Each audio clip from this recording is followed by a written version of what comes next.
Guys, how's it going? Welcome back. So today I'm gonna just do a bit of a video for you guys.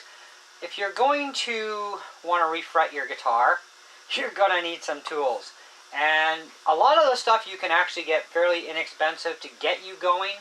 They're not the end all to be all, but they do work really well, and you can shop at places like Banggood and Wish.com for a lot of your tools. But there is one tool you cannot shop there for, and that's your fret bender. There's a few places to get them. StewMac has one, and I really didn't like the price. It was so bloody expensive. But I did manage to get this one from guitarbuildersonline.com, and it was 80 bucks to my door. So that was a really good deal. Can't complain, and it's an awesome little bender. Works great. But a few of the things you're definitely going to need is you're going to need some radius gauges. You're going to need these for setting up your guitar anyway, so you might as well get them for doing the refrets with. It's just, these are tools you got to really have if you're going to work on your own guitars. Now, this is an Affinity Squire Strat neck, and it has a radius of 12. And so I've got that set, and I've already bent a couple of frets already to get them prepped because I'm refretting this. But you're going to need a string height gauge, the radius gauges. You're going to need a double-headed plastic hammer if you're going to hammer your frets on.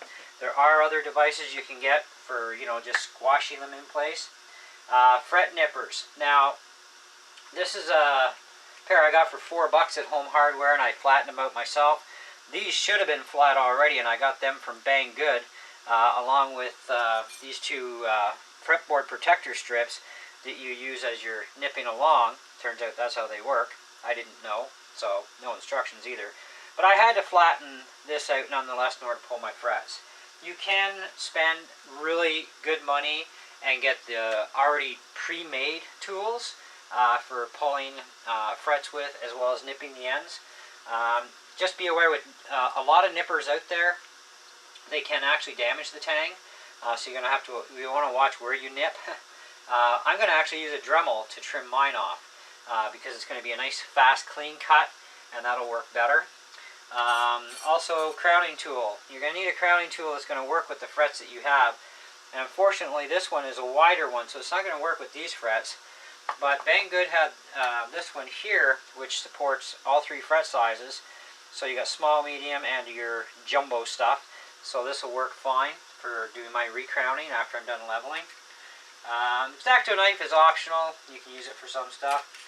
Fret rocker, of course, you're going to need one of those.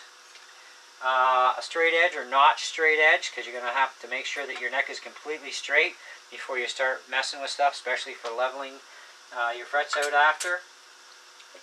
You're going to need a sanding beam of some sort. Now, this is just a level that I got from Canadian Tire, and I picked up some this Scotch double-sided tape, which is awesome because you don't even have to peel anything back, because once you get rid of the protective coating, it's double-sided sticky all the way. So I just overlapped it so I can peel it off later when I need to, because it's going to be like one-time stick type of deal. And I actually chose to use 320 grit sandpaper, and you just need just the weight of the tool just to go, across back and forth. And this thing, I did check it, and it is absolutely perfectly flat, so no problems there. And that was only 14 bucks. But you can buy actual sanding beams if you want.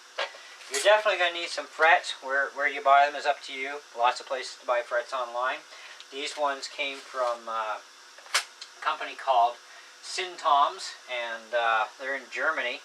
And I'm actually trying out their frets because they sent me some samples to check out for them and try. And so this became the victim guitar for that. And you get a pack with 6 frets in it, which they say is more than enough to do a complete guitar. You're going to probably want some of these fret end files, or, well, these are not actual fret end files, but they're micro files. They're kind of handy. Got these at Home Hardware for like 10 bucks for the pack. And so you're going to need those for maybe cleaning up some burrs and stuff, that sort of deal. You're going to need a feeler gauge for rechecking your string height later. Fretboard protectors. These are handy for when you're polishing and whatnot. You'll need a roll of masking tape for going in between the frets later when you go to do all the rest of your dressing of the frets and whatnot. You will need a straight edge file. Now, this is a fine file that I picked up from Canadian Tire, and this is just a chunk of a 2x6 that I cut, and I flattened it perfectly flat. And so this is my 90-degree angle. And you need two. You need the 90-degree to get it to the edge of the fretboard, and then you're going to need a 35-degree angle. Now this one, a good friend of mine, Bob, lent me because I tried to make one and it failed. So I'm going to have to actually buy something like this so I have a professional version. But he let me borrow this one to get this job done with, and then I'm going to order one. But this is your 35-degree for your bevel, and you're going to need to do that as well. So you need those two types of files. Razor saws. These are handy for cleaning out the slots with. Now there's no binding on this neck at all, but the way they put it together, it's as if there was, and I guess they just used a filler in the ends. And I didn't want to sit there and try and nip off little bits and pieces because it's a real pain. And if you nip off too much, you're going to have a problem. So for this one, what I did was I just cleaned the slots out and at the same time opened up those edges. And so we're all good to go. Of course, you're going to need a screwdriver for taking the neck off your guitar. You're also going to need some sort of a jig to hold the neck on, so the neck's not only level, but you know it's going to be able to stay there when you're putting the new frets on. Now, one thing I still have to figure out with this jig, which I will have done by the time we start putting this together, is a strapping system to strap down the neck tight enough that it doesn't bend into the neck, which is why I have these shims under here at the back, so that when I do strap it down, it's not going to bend at the neck. And I will be checking my level of my neck too at the same time. Hence another good reason to have a not straight edge, so you can get around whatever kind of fastening system you've chosen to do. Because I got to keep this neck steady when I go to hammer the frets in, so that's a must. But this jig I made myself. I figured, well, what the heck, I got tools in the garage. Let's put something together out of some scrap wood, and this is what I came up with, and works really nice. And it's got the contours for the neck, and this for the heel. So it's just nice like that, and it's pretty dead bang on. So I did a pretty good job on that. You're also going to need a string winder, of course, whether it's an electric one or a manual one, doesn't matter. Either one will do fine. But these are the tools you're going to need for refretting, or even just if you're just going to dress the frets and recrown them. And just for redress, you know, you're still going to need a straight edge of some sort to make sure that neck is perfectly flat. And you're going to need nailing key too, by the way, for whatever neck you're working on. You need the appropriate size key for that. But even if you're just dressing the frets and then recrowning, you're still going to need a few tools, one of which is going to be a sander. You're going to definitely have to have a recrown tool. You're going to need some files. Now the one file in here has got an edge on it that's clean, so I can just go across the edges and just round over the edges if I need to. So I'm fine that way. I would still advise radius gauges regardless for making sure that your radius on your bridge is set up for your neck properly too. That's a really big deal, that you got to make sure that everything follows the radius properly. But, and of course, string height gauge, when you put everything back together, make sure everything's good, because you're going to have to readjust your relief in your neck. So anyways, that's the basics that you're going to need for refretting a guitar with.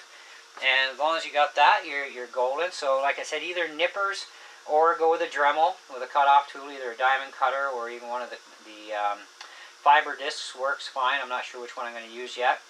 The tricky part is going to be, I'm going to have to be able to shift the neck to nip this end off. So I'll probably work from this end of the neck up, and then this way I can shift it after and get to this end, and then I can shift back and then re-strap down and tighten it, and I'll be good to go. And then it's a matter of doing the sanding. Now that's the other thing, you got to make sure you have clearance for it if you're going to do it on your jig. And we've got just barely enough clearance here. In fact, it's going to, that's going to just rub. So I might have to do something different for sanding. I may have to actually hold the neck in my hand and sand it, and that's going to be tricky. But this is just a makeshift jig for now. There is a proper jig I'm going to have to actually pick up eventually.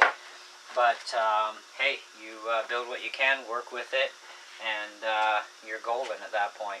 Anyways, thanks for watching, guys, and Catch you on the next one.